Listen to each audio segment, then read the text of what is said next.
Турнир по шашкам и шахматам среди людей с ограниченными возможностями здоровья прошли в селе Хатасы. Если предыдущие соревнования проходили по командам, то в этом году спортсмены защищали честь микрорайона. Первенство проходит по круговой системе, то есть на игру выходят все участники, в итоге выбывает тот, у кого меньше очков. Как говорит судейская коллегия, все участники подготовленные, есть разрядники, а самому старшему 82 года.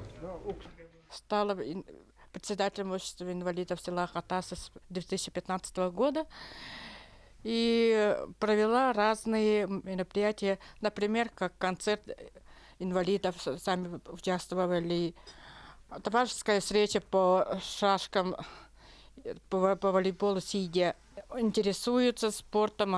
Вот. Село Хатасы очень насыщенная жизнь, и спортивная, и культурная у нас. И вот мы тоже, люди с АВЗ, не хотим отставать.